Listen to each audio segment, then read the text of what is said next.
and she's now established in Western, very fancy facility with very fancy names, sounding like Advanced Avian Research. It's longer, but it's the same. And she got very generous funds to develop acoustic communication research within this large lab at Western. So I'm excited to have Carrie here, and please join me and thank her for coming.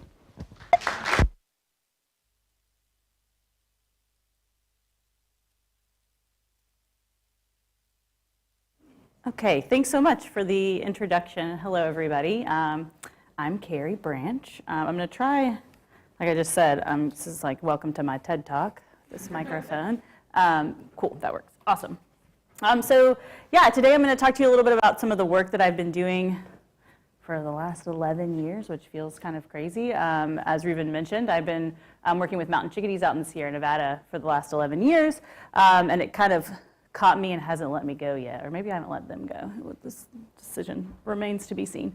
But I do like to start, oh, here we go. Here we go. I like to start with an acknowledgement slide. I always say that science is a team sport, and so Reuven mentioned some of the cool genetic work that we've done, and I have to admit here first and foremost that I am no genomicist by any stretch of the imagination. I am a behavioral ecologist, and so that's very much a collaborative effort with help from folks at the University of Colorado Boulder here. And so the folks bolded in this list are those that are involved in the work I'm going to talk about today, but all of these folks have participated in the research that I've been part of. Okay, so as a behavioral ecologist, I'm really interested in how the environment shapes behavior, right? It's a fairly simple notion. In particular, I'm interested in sort of how that shapes communication systems as well as cognition, right? And so mostly I'm going to talk about cognition today as well as sort of how mate choice plays into that. So when we think of environmental gradients, something like heterogeneous environments are super helpful for looking at adaptive traits because it's hard to look at adaptation at one point in time, right? An adaptation, the notion is sort of that it occurred for that or has evolved for that particular function that it functions for, right, to increase fitness and survival. But establishing that it was evolved for that very purpose is difficult. So that's where heterogeneous environments can actually be really helpful to shed light on this, right? So we can look at a species across a landscape and find out some sort of information about how the environment itself shapes that behavior or that phenotype that we're interested in, right? And because of that, these heterogeneous environments can lead to local adaptations, right, with the help of limited movement between organisms. So it doesn't necessarily have to be a large geographical barrier that separates species. We now know that this can develop over time if there's a different type of behavioral separation involved. Or I might suggest across these montane regions, right? So montane environments are a super great system to look at. Look across heterogeneous environments because the changes as you go up in elevation are rather predictable and consistent, right? So we can predict what will happen. And there's been documentation of elevational local adaptation across an array of taxa, right? And we often think about this as sort of like physiological adaptations, maybe something different in morphology. But when we think about behavior, we often think it's so labile and plastic or flexible that it wouldn't be something that could be locally adapted necessarily, right?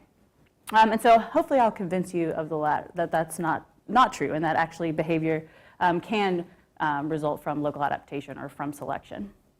Okay, so I'm focusing mainly on cognition today when I'm talking about behavioral phenotypes. And again, we think about cognition as being this very labile phenotype that allows animals to sort of participate in new environments or use new food sources, things of that nature, right? But there may be an adaptive advantage based on this through the actual genome and not just based on changes over their lifetime, right? Their flexibility. So when I'm talking about cognition, I'm not talking about human cognition. I'm talking about all the ways in which animals can acquire, process, store, and act on information from the environment, right? And so we can think of these as things like perceptual abilities in some cases, learning and memory, as well as decision making, right? So not necessarily like cognitively thinking or consciously thinking about a decision, but if you have two choices, you're making a decision, whether you're conscious of it or not, right?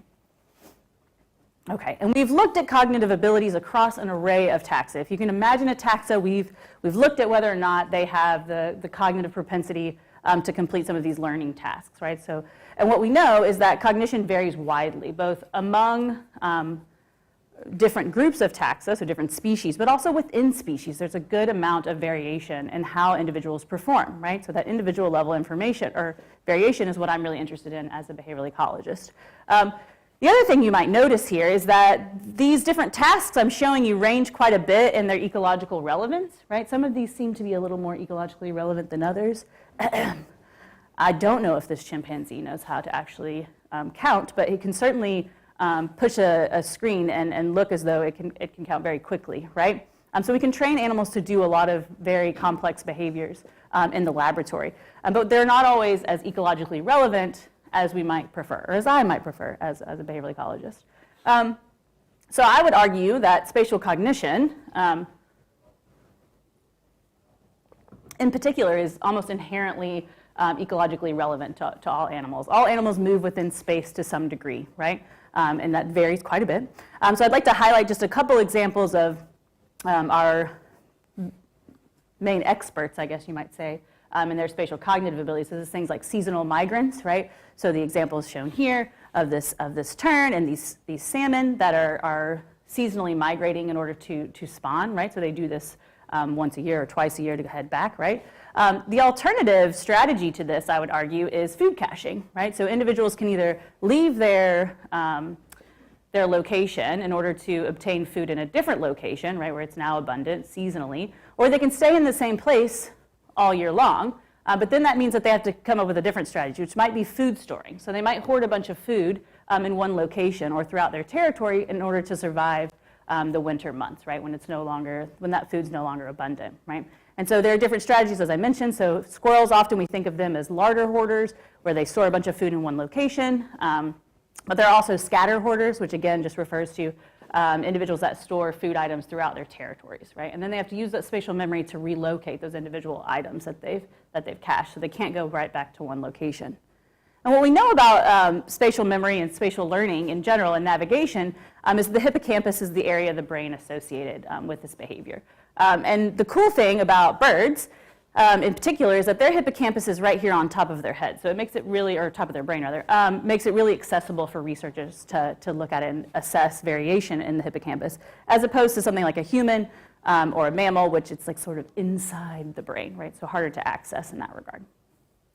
Okay, so how do we test spatial cognition, right? So the key here, this is not a simple associative learning task like a color yellow. Always choose the color yellow, that will result in a reward, right? This is a spatial location. So you have to get rid of all of the other cues that may provide information to the animal. So you can see here's a classic spatial array of 8-armed radial arm maze that maybe you would test a rat in. You can see there's differences in the room here that could be used as landmarks as a cue for the animal, but that's a spatial landmark, right? It's not something specific to this arm here or here, right? So they have to learn that way. And the way we can control for this is you turn the arm, the whole maze, see if they keep going to the spatial location or to the location that's now been moved to another place, right? So if they were to scent mark it or something of that nature, right? Same is true here for this flat array that was used to test spatial learning and memory in lizards, in side-blotched lizards. Okay, so now that you're an expert on spatial cognition, just wanted to give you a little bit of a talk outline so you know what you're up for, so you can bail at any moment. So I'm going to introduce my study system first, this guy here. Then I'm going to talk about the evidence we have shown for natural selection acting on the spatial memory abilities of these guys, these mountain chickadees. And then I'm going to shift gears a little bit, but it's all quite related, into this idea of females playing a role in maintaining local adaptation between two elevations in particular that have better and worse cognitive abilities. Talk a little bit about female preference and how they might be able to identify males with better and worse cognition. Okay. Mountain chickadees are the study system that I work in. So this is a resident bird located, as its name suggests, in the montane regions of Western North America, so highlighted here all in purple. We study them here in the northern Sierra Nevada. It's very beautiful. At Sagehin Experimental Creek, it's about 10 miles north of Truckee, California, if you're familiar with that area. And so again, these are non-migratory birds, right? So they stay up in these mountains, these really harsh environments all year long. They don't drop down the mountain That's something that juncos often do if you're a bird person. But the chickadees don't do this. They stay at their elevation all year long. They're actually quite resident and sedentary, generally speaking. They are food-storing birds or food-caching birds, and they're scatter cachers. So again, that just means that they store food all throughout their territory, and they actually remember the locations of their specific food caches. So I feel like it's always hard for people to believe that that's true. But there has been work showing that they don't randomly choose locations, don't visit random locations. They go back actually to their food sites that they've stored before, even though there's multiple birds in the area storing food, right? And then they use this specialized spatial cognitive ability in order to recover those food stores, right, and survive those harsh winters. They live in dominance hierarchies as well, and this is really important for access to resources as well as access both food resources and mates. So more dominant individuals get better access to mates and food. So they live in these stable dominance hierarchies, and those are important for their fitness outcomes. They're also socially monogamous, like most songbirds are, meaning that they have one social mate that they will raise young with, but they seek extra pair copulations outside of their social mate. Okay, so we studied them, as I mentioned, along this elevation gradient, and we sort of divide this into two locations as our high elevation site and our low elevation site. They're only about 6 kilometers apart from the end of one to the start to the next, so they're fairly close in spatial distance. But I think it's really an incredible system for a lot of reasons, but it provides this sort of natural experiment, right, where we can actually see differences in the environment that are shaping the behavior of these birds. So it's really quite a strong, powerful system. And so this photo I'm showing you here, these are taken on the same day. So here's our high elevation site. This is, I believe, May 31st of 2017. And so we've got about 2 meters of snow left at our high elevation site and no snow left at our low elevation site. And this is as they've already started breeding, right? So the high elevation birds are having to start breeding while there's still quite a bit of snow on the ground. And they shift into eating invertebrates during the spring breeding season. Okay. So previous work in this system, before I joined the lab, had brought birds into the lab to test the idea that there was local adaptation, that individuals were locally adapted to their high versus low elevation sites. And they did that by bringing birds from high and low elevation sites into the lab, testing their spatial cognition, and then looking at differences in their brain regions. And what they found is that high elevation birds, they cache more food overall, just in their cages. They have better spatial cognitive abilities on these tasks, so they perform better. And they have a bigger hippocampus with more neurons, larger soma sizes, and more neurogenesis in that area of the brain compared to these low elevation, milder inhabiting birds, right? And this should be noted that this is all before their first selection event. So this is all juvenile birds that were brought into the lab prior to that first winter. That's that big selection event for these birds. We lose like 50 to 70% of birds over winter. So it's a big selection event for them.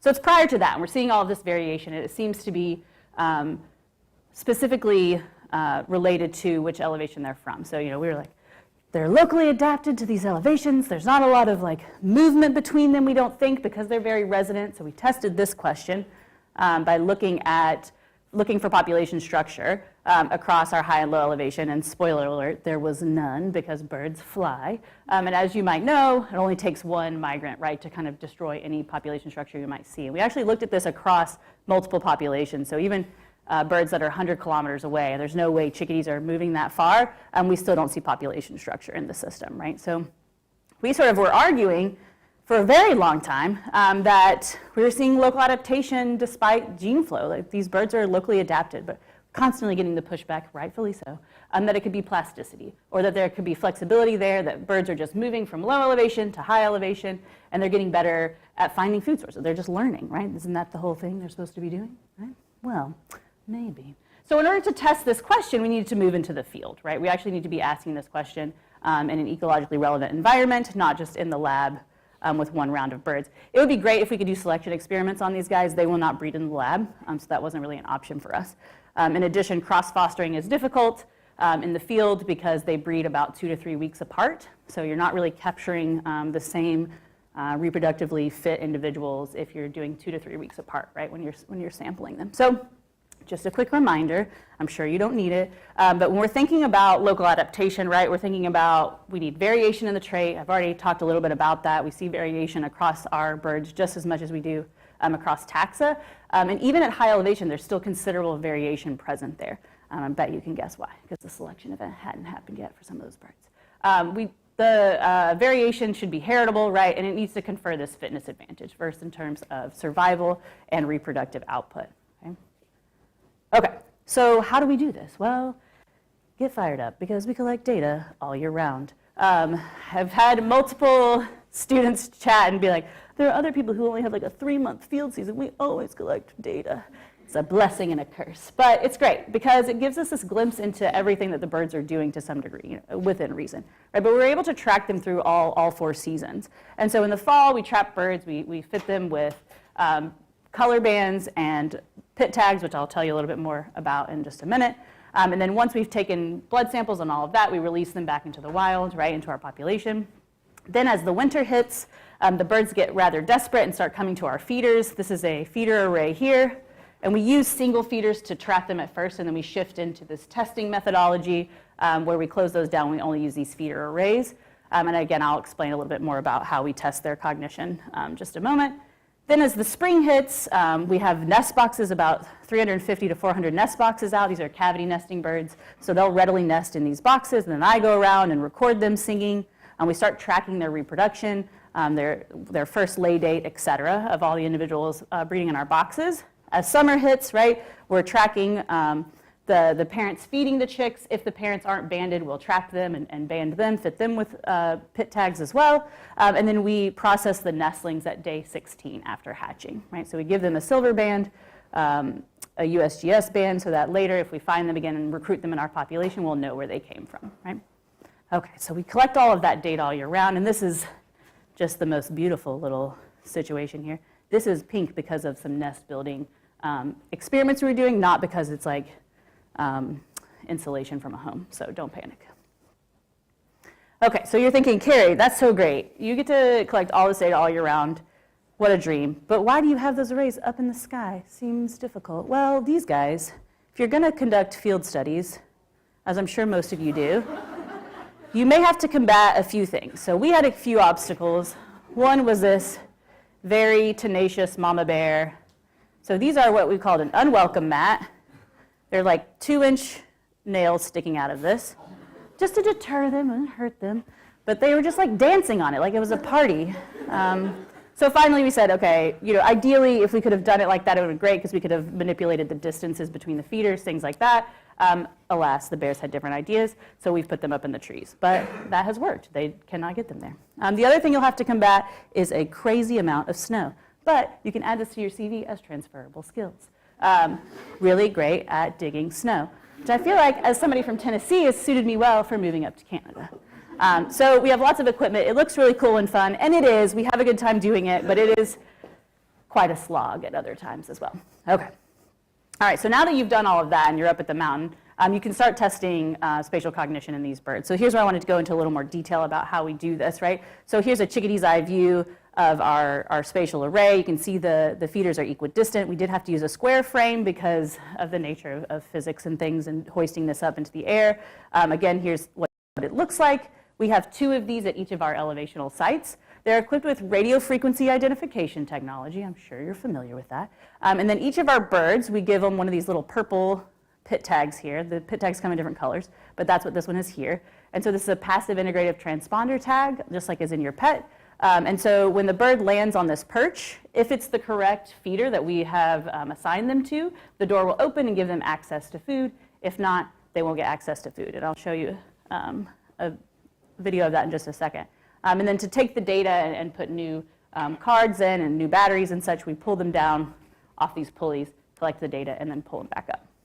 So if you're a chickadee and you're assigned to this feeder here, you'll only get assigned to one feeder. And we just look at the number of errors that you make, so the number of incorrect locations you go to before finding your correct feeder. So this guy might go here first, but no, that's not correct. Then he might come over here. Oh, no, that's still wrong.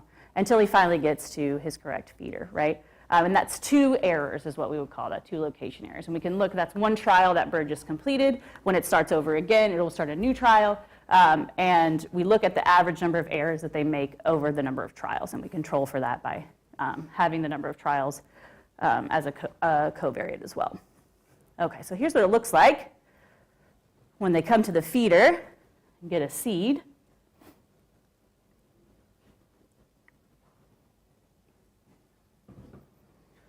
So chickadees are great because they take one seed and they fly off with it. They either cache it or they eat it right away. So they don't sit and capitalize the feeder like some other sparrows and things will do.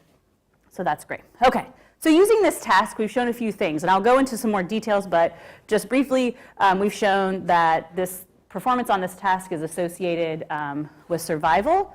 And we've also shown that it's associated with reproductive investment. So how do we test this question? Because again, we're not doing selection experiments, right? So we're using an age class comparison to look at this.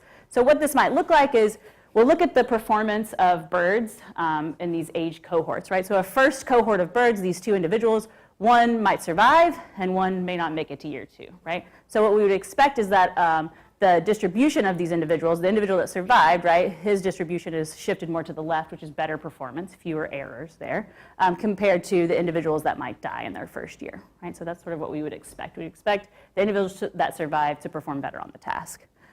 In addition, we don't expect it to change over time. If it's an adaptation, right, if selection's acting on this, that means it has to have a genetic basis. It doesn't mean there's no flexibility there or no improvement necessarily, but it should be generally the same from year to year, right? So they're not learning new information. They just inherently are good at this task because they need it for survival. Whoop. And then finally, we would expect on average adults to be better than first years, right? Because that first year has all of the variation associated before that first selection event. So that we should see a broader distribution in our first year birds compared to adults which have gone past that selection event, right? Okay, so what do we find? All right, so what we're looking at here is on the x-axis is our trial number. So I mentioned we do that over multiple trials. So this is between 3 to 20 trials that we've averaged their performance. And this is the mean number of errors that they made, the mean number of location errors at those different feeders, right? So the 7 errors is the max that they could do. Individuals that perform or have less errors have a better performance than those with more errors, right? Okay, so if we look here, individuals in their first year, right? Individuals that died are in blue. Individuals that survived to the next year are in red. And just as we might have predicted, there's a significant difference here. So individuals that survive into their next year have significantly better performance on this spatial cognitive task than individuals that die that we never see again. Again, these are very resident birds, so if they disappear, we can assume that they're dead. Unfortunate truth. Okay. If we compare the same type of looking at the same type of plot, right? Number of trials on the x-axis and the number of errors here on the y-axis, but in first years versus adults, again, we're seeing a pattern that we would have predicted, where first years are performing significantly worse on average compared to adults. And then finally, we don't see a difference in individuals repeated across years. So individuals that perform the task on their first year do not significantly get better or not increase or learn with experience with our task. We don't see a difference there. So that's kind of cool. Looks like we have one check mark for our fitness advantages for natural selection acting on this trait.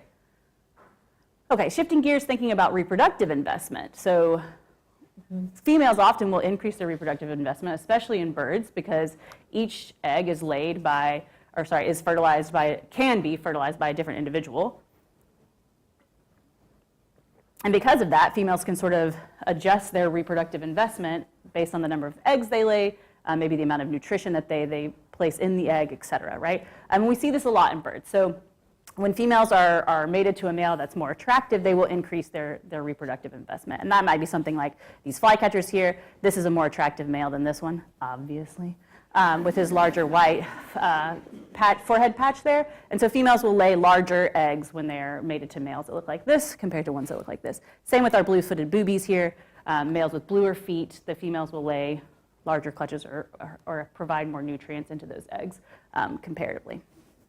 Okay, so why might females do this, right? They have a couple of different interests. One is direct benefits. Maybe those males with those large white forehead patches or those really blue feet are great parents. They're just like rock star dads providing all the food, right? Because for birds, they provide biparental care in most cases, right? So here's our little chickadee doing that. What a good dad. Alternatively, it might be indirect benefits, right? So maybe she's mating with this male, he's got great genes, he's got this great spatial memory that maybe she wants for her offspring because we know it confers this survival advantage, right?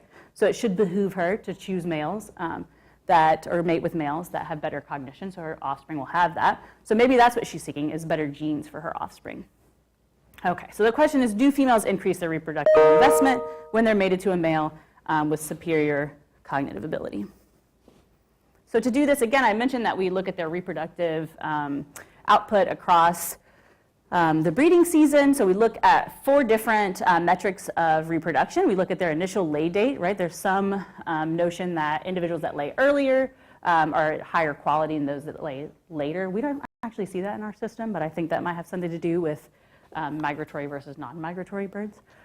We looked at the number of eggs they lay, so the clutch size, the number of chicks they actually hatch and fledge, and then also the nestling mass. So typically individuals that are larger are more likely to survive if they fledge the nest. Okay, so what do we find with this? What we see is that females lay larger clutches when they're mated to males that perform better on this task, right? And this is their social mate. I should give that caveat. So this is not associated with the extra pair males. In these instances, we don't know anything about extra pair paternity. So again, what we're seeing on the x-axis is better and worse performance of the male in particular, and then the clutch size of the female and the male together. So we're looking at high elevation in blue, low elevation in red, but we're seeing that same pattern across both elevations, where females are laying larger clutches with these males with better cognitive abilities on that same task that I showed you. We see that translated then into brood size, right? So the number of individuals that actually fledge from the nest itself.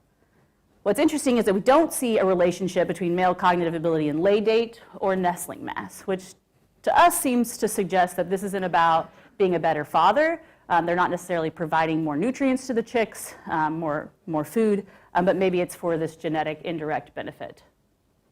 Okay, and then finally, I mentioned that we've seen a genetic basis for spatial cognition, and I'm not showing you the true, this is the graphical abstract that I made. I was very proud of it. And so I'm not showing the actual plot here, but we can talk about that later if you're interested. But all we did is we took individuals that performed better on the task and individuals that performed worse on the task, regardless of elevation, where we didn't want that confound. There's a lot of other differences that might be involved in high versus low elevation animals, right?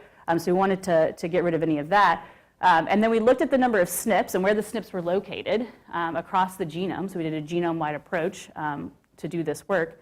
Again, not a genomicist myself, but luckily Georgi Semenov is quite talented. And when we looked at the SNPs that were significant, they were associated primarily, not all of them, but a large majority of them were associated with areas of the genome that are associated with genes specifically related to neuron growth and development.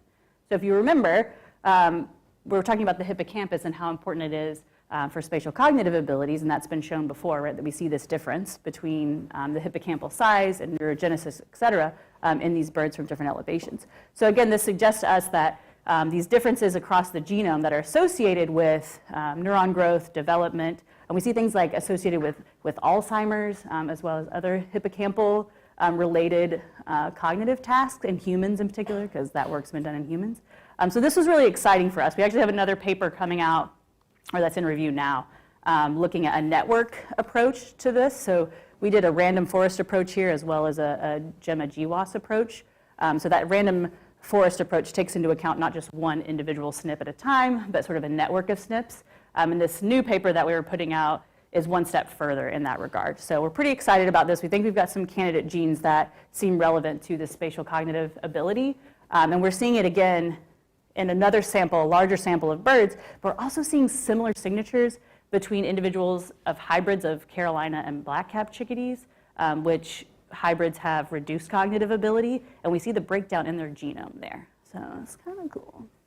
Anywho, all right. Okay, so far we've talked through these first 2 steps, and so I want to shift into thinking about, I would argue I feel quite strongly that we're seeing evidence for natural selection acting on spatial cognition in these birds from from high and low elevations, but also regardless of elevation, those that perform better on our task versus those that perform worse, right? Which is really exciting and cool.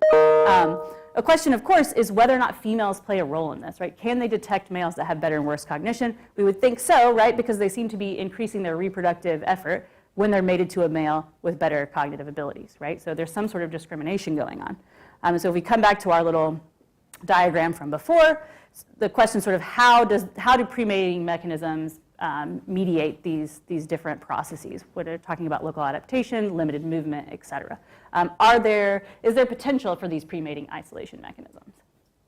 Okay, so one of the first things I did, actually, so we're going back in time, is to ask the question whether high and low elevation females had a preference for their same location male, right? So if you're a low elevation female, you should prefer low elevation males. I didn't tell you this, but low elevation males are actually dominant to high elevation males, and I mentioned before that that dominance hierarchy is really important for their fitness outcomes. So because of that, low elevation males should be well suited to their low elevation. If they move up to high elevation, they have terrible spatial memory, they're going to die because they can't handle it.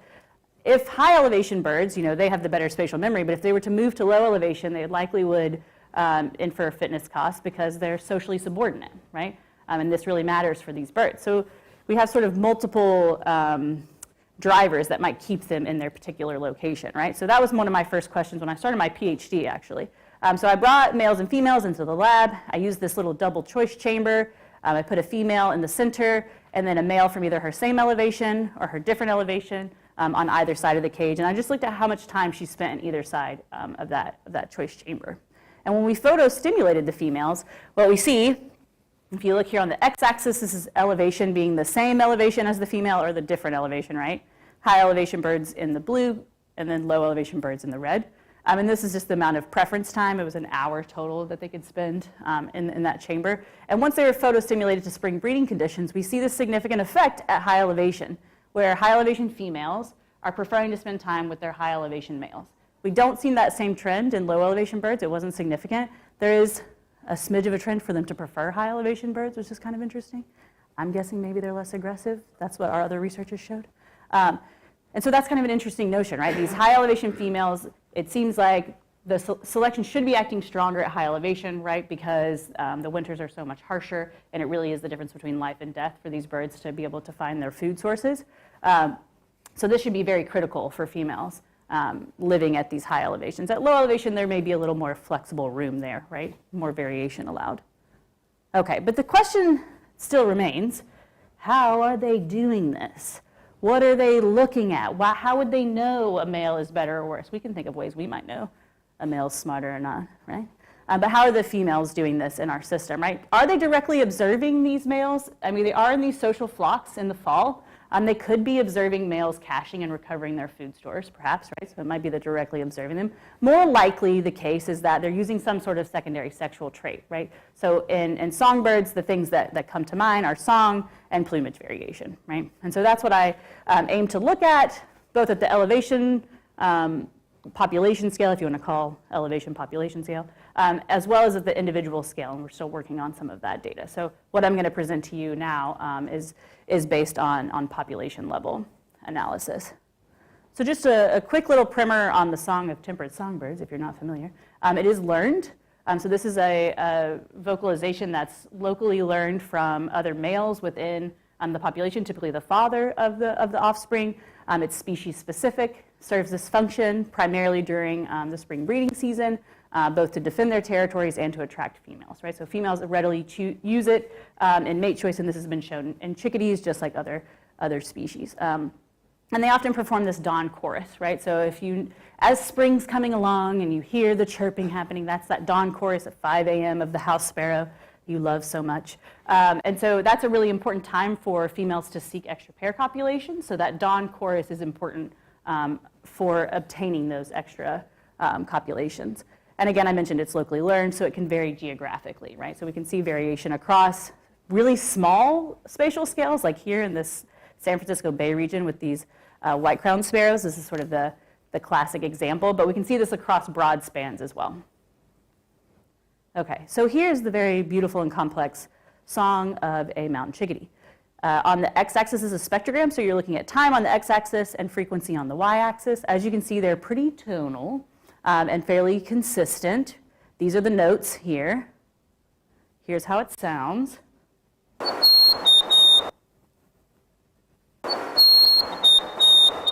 So lovely. But it seems fairly simple, right, compared to something like a sparrow or a wren. But you can get a lot of information from there. So as you can see here, this is a little schematic showing you sort of all the different measures that we can take from these songs. We can throw this into a principal components analysis and ask what's important, what's driving the variation in songs, or is there variation present? So I compared the songs from high and low elevation males, and what I found is that there was significant differences there, and we actually controlled for altitudinal variation, so I did this at 2 mountains. I'm not presenting that, I'm just presenting our Sage Hen mountain in question, but we did control for that idea that it could be acoustic adaptation. It doesn't seem to be the case because there were different levels of variation important between those high and low elevation birds. But what we see is at high elevation, they have they start slightly higher in their start frequency of the song, and so by default, they have a shorter frequency ratio or shift. That frequency ratio is a signature of the mountain chickadee song. And then that third note is actually a little bit longer at our low elevation site compared to our high elevation site. So these are fairly simple differences, or might seem like minor differences, but I could imagine a female mountain chickadee could definitely tell the difference between these. So that's sort of we haven't shown that they have a certain preference for these songs, but it's sort of there as a potential candidate, right? I also looked at this at the snow line. So, this is sort of a monolith in terms of we can look at high and low elevation responses, but you might think, well, what's the likelihood that high elevation bird is going to come in contact with a low elevation bird and vice versa, right? So I wanted to look at the snow line. So I measured a transect of birds and recorded their songs along the entire elevation gradient, and focusing in on this area between high and low, what we would describe as high and low, known as the snow line. So the idea here is just in transitional periods, above that line it's going to snow, below that line the precipitation is going to fall as rain instead, right? So it's harsher above this line, you would say. And we still see these differences that are consistent with those same measures, right? So it seems like there's some form of, I hate to say dialect, it feels too strong, but essentially some dialect, high elevation dialect versus a low elevation dialect represented. Okay, what about daily singing routine? So this is actually a really cool project that one of my honors thesis students did at Cornell, Samantha. And what I had done is put these Swift recorders out that just continuously record song at a nest box for this particular focal male, right, by his nest box, for 3 days, and then average the amount of songs that they're producing across time. And so when we did that, we did this across 2 different years, what we see is that the daily singing amount of individual males from high and low elevation, there's no significant difference there in terms of how much they're singing. But what we see is that they distribute their song differently. So here again, high elevation birds are in blue and low elevation birds are in red. So high elevation birds are singing significantly more at dawn. So that key time when females are seeking extra pair copulations. Interesting. And then what we see is that because they don't differ, right, in their overall output, we see that low elevation males seem to be picking up around these other kind of random time points, right? So I don't have any particular prediction as to why it would be, in the afternoon at 1 p.m. But the idea kind of being that maybe they can't afford to continue singing at this time. Perhaps they're lower quality, whereas high elevation birds, it's the highest quality individuals that can survive there. And so they're able to sort of do that trade-off where they don't have to forage as much because they're more efficient at foraging in the morning compared to low elevation birds. Okay, almost there. It's like I feel like there's a lot of information. Okay, so then if we're thinking about, so song, it seems like could be a potential, whether it's the structure of the song, but also the output of the song, so how they decide to distribute their song, could potentially be useful for discriminating high versus low elevation males, or even at the individual level, right? This may have some implication. Of course, this is more indirect, right? And we need to look at this at the individual level, so stay tuned. But we've also looked at plumage variation, and I have to say this is somewhat preliminary data because if anybody has worked with a spectrometer before, you probably feel my pain. They are inconsistent at best. And this jazz is no longer in production for very good reasons, but I digress. Okay, so we looked at the different plumage regions of these birds in their heads, both the size of the plumage patches as well as the reflectance. And we see some pretty cool patterns, I think. So just a reminder, when we're looking at the reflectance measure, that's what we see, right? So everything that is absorbed is the light that's, the light absorbed is what goes into the, is absorbed into the object, and then what's reflected is actually what we see, right? So that's the visible wavelength. And just a reminder as well, birds are really cool because they can see in the UV or the ultraviolet, right? We cannot see in the UV. So this is our spectrum, our visual spectrum. Here are the birds' visual spectrums, right? Okay. So the spectrometer can measure UV reflectance, which is really great. Okay, so what do we see here? So if we look at reflectance across high and low elevation birds, again, our high elevation guys are still in blue and our low elevation birds are in red. Across the x-axis, we're looking at the different head regions, right? So these are the black regions as well as the gray mantle, the white breast, and the white cheek. We do see some significant differences here. So this is specific for mean brightness of these patches, right?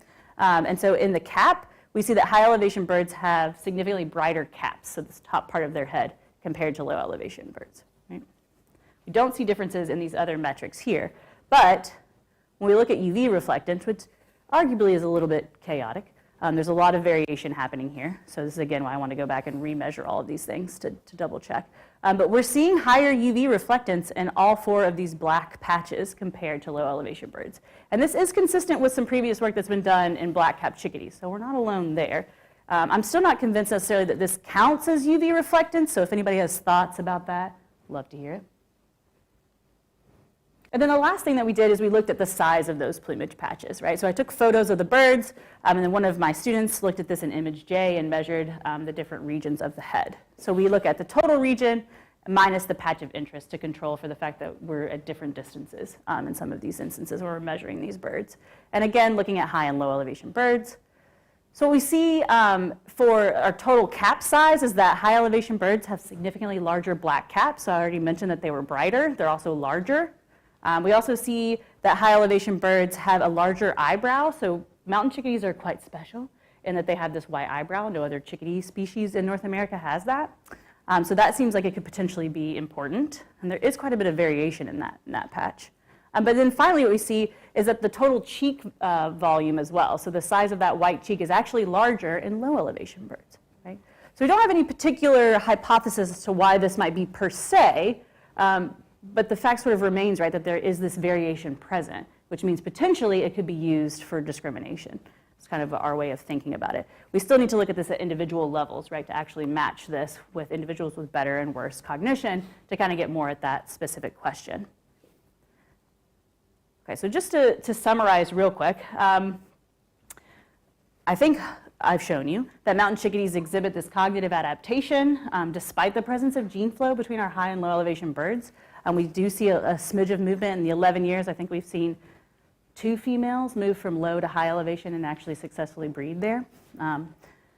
Females seem to be able to discriminate among males with better and worse spatial cognitive abilities, particularly between high and low elevations, right? So between high and low elevations, right? But that is associated with this cognitive performance, right? Both directly and indirectly. And then variation in song and plumage could potentially serve as a pre-mating isolation mechanism that they could use to mate with males that are better or worse suited to their particular elevation, right? So again, low elevation female, you want to mate with a low elevation male, and vice versa for high elevation. So what we're currently doing, and I sort of alluded to this, if anybody's with me, if you're a student or a postdoc and you feel this way all the time, just know we're all still working on stuff that we started 7 years ago. Assessing individual variation and extra pair paternity are those next steps. But I will say, hot off the press. Well, it's not off the press because it's not even in the press yet because it hasn't happened. I have to write it up. But I was alluding sort of to these extra pair paternity data. And this is like, I was walking my dog when some of my collaborators contacted me about this. And this woman came out of her house because she was like, "Are you okay? What's happening?" So I was so excited about these results. And so for 4 years of data, this is 3 in particular where we've looked at extra pair paternity. So I mentioned we're collecting blood samples from those chicks. So then we can go and analyze who the father is after, we need a sort of certain threshold to get the numbers to actually have enough extra pair males, and we finally got there. And so what we're seeing is that if you look at individuals that have, this is with and without extra pair. Well, let me go back. So this is the mean number of errors on the x-axis here that we're looking at. So again, better performance, worse performance, and this is in males in particular. And then the number of extra pair young they have. So more extra pair young is better. And so we're seeing this. There are individuals that have no extra pair young at all, and you can see that's quite a heavy load there, right? There's a lot of individuals that have no extra pair young that we have cognitive data for in our system, right? It doesn't necessarily mean they have none, or no, in this case it does. They have no extra pair young, right? So not everybody participates. It's usually around 30% of the nests that have extra pair young present. But what we see is that there's a significant trend here for individuals with better cognitive ability to have more extra pair young. You don't see that super well here when zeros are involved, but if you remove the zeros and just look at the 34 males that do have extra pair young, we see that quite a bit better, right? So these individuals who have more perform better on our spatial memory task than those that perform worse.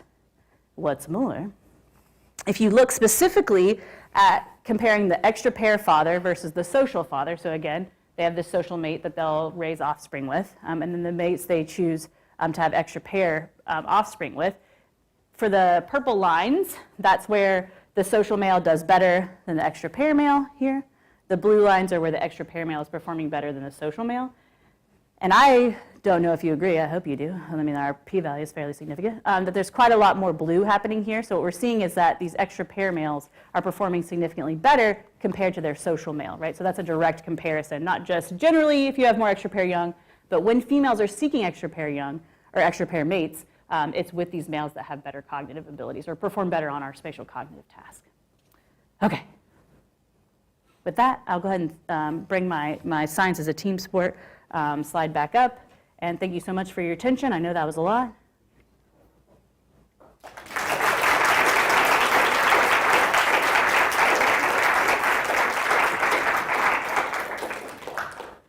Thank you, Carrie, for a wonderful talk, and Carrie will be happy to take questions.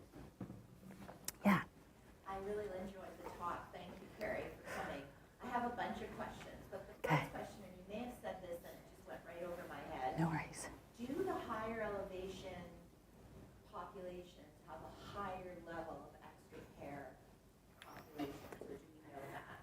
So we did look at that. 1 year of data suggested yes, and then the other 3 said no. Okay.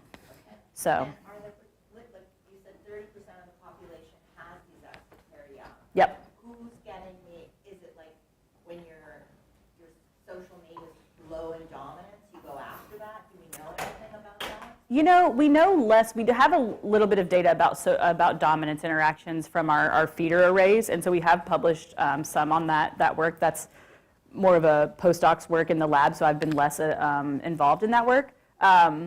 We've incorporated age in here, and it seemed like age was not a factor. And actually, they have more offspring as they get older, which is very interesting, and don't seem to senesce in this cognitive ability, which I didn't talk about.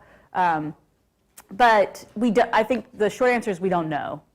We've accounted for age in these models, but other factors like social dominance, we haven't looked into that. So here we're just specifically interested in that cognitive ability.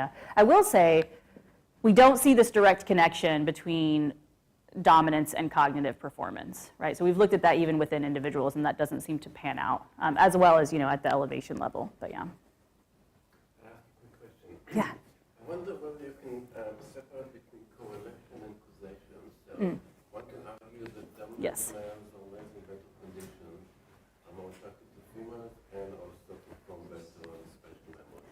Right. Well, so that's what I was just saying, is that we don't see that necessarily. So we have looked at dominance and spatial cognitive ability, and those aren't strictly correlated. So again, high elevation birds are less dominant to low elevation birds, so that's an indirect comparison. But we've also compared within individuals, and individuals that are more dominant don't necessarily perform better on the task. Yep. Yeah. Carrie, I just wanted to ask a couple of small technical things and then one for a bigger question. Okay.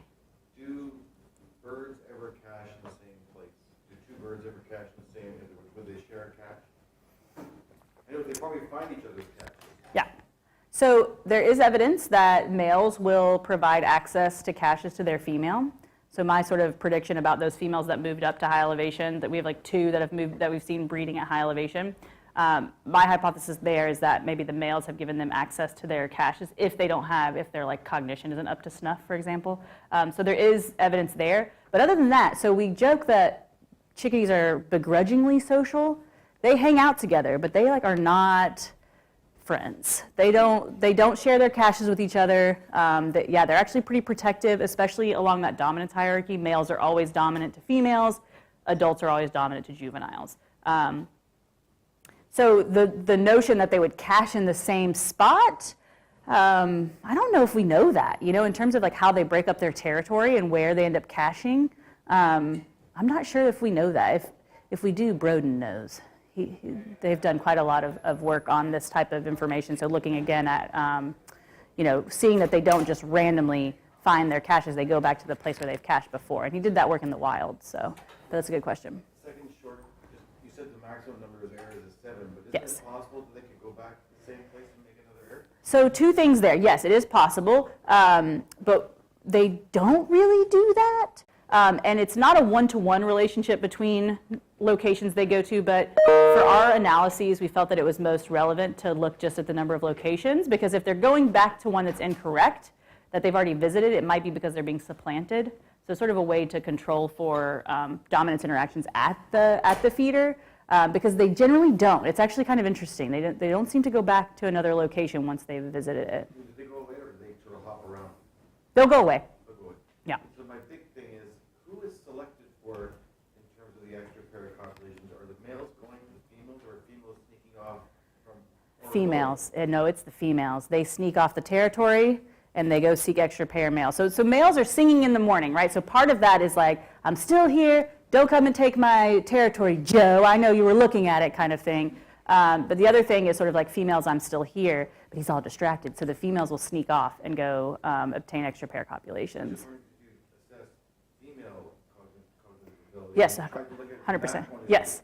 We have, and so the females, it's interesting, we see different relationships. So female cognitive ability is associated with nestling mass. So females that have better cognition have fledged larger chicks than those with worse cognition, right? And then also, so there's no difference in the sexes on the whole when we've compared male and female performance, and there's no difference there. Males just tend to have more variation in their reversal performance. So I didn't talk about reversal learning. That's another thing that we test in the system.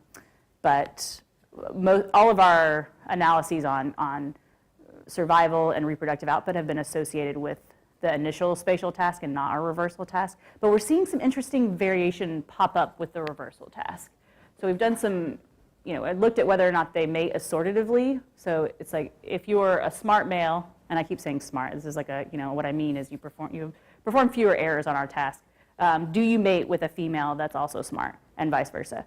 We see that at low elevation. We don't see that at high elevation, which is interesting because they also use less social information at high elevation. So it kind of jives that it's sort of like, no man is an island unless you're a high elevation chickadee, right? It's like then they really rely on themselves. Whereas at low elevation, individuals seem to use more social information. They seem to maybe rely on their partner or care about that to some degree when they're making mate choice decisions. Yeah. I have a couple of ecological questions. So often when I think about low versus high altitude environments, there's quite a great deal of variation in density of individuals. Yep.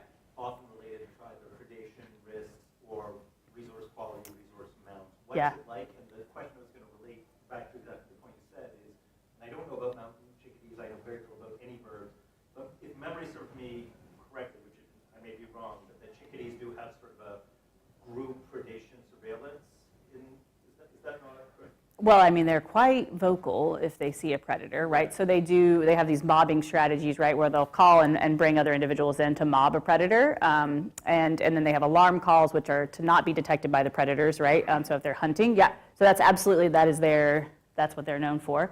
The density, I will say, and we talk about this all the time because we feel like people don't believe us. But it's shown even, so just so it's not just me colloquially saying this. Go back. I'll trust you. No, you're good. But see how dark it is here compared to some of these other areas? So that darkness represents like abundance of the individuals. We have a crazy number, and this is not at the scale of high versus low, but we have a crazy number of birds at this site. We always joke that if we like reported them an eBird, they would be like, alert, alert, false. This is something needs to be checked out, because we don't see differences. I mean, in terms of density, there is less space at high elevation compared to low elevation. But we still see them nesting within like a couple of meters of each other all throughout our nest boxes. And so we don't have evidence to say that there's differences in density. And you definitely don't feel it, if that's something you can scientifically explain. But you don't notice the difference there, right? It's very dense in both places.